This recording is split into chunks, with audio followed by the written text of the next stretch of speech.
Welcome muli sa Alamin mula sa PRBS, ang inyong gabay sa benepisyo at proseso sa loob ng PNP Retirement and Benefits Administration Service.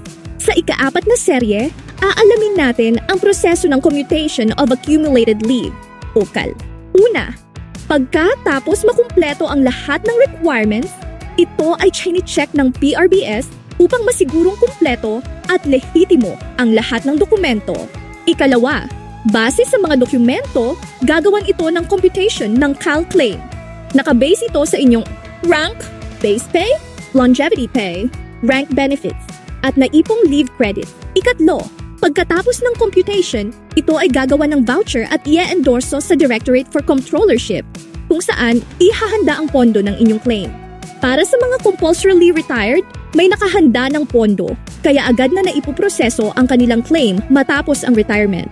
Samantalang para sa mga optional retirees, posthumous cases, dismissed personnel, at mga nagretiro sa mga nakaraang taon, kailangang i-request ang pondo sa Department of Budget and Management. Kaya't mahalaga ang maagap na pagsusumite ng kumpletong dokumento upang maisama agad sa endorsement at fund request. Sa mga compulsorily retired na maagang nakapagsumite ng kumpleto at maayos na dokumento, agad na naipoproseso at naikre-credit ang kanilang CAL claim pagkatapos ng pagre-retiro.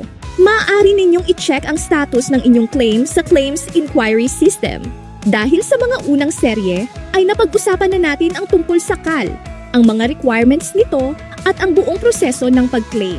Sa susunod na serye, tatalakayin naman natin ang mga dapat ayusin at ihanda ng mga magre-retiro at kung paano gamitin ang PARPS o PNP Automated Retirement Processing System. Ito ang alamin mula sa PRBS. Serbisyong may malasakit para sa ating mga bayani.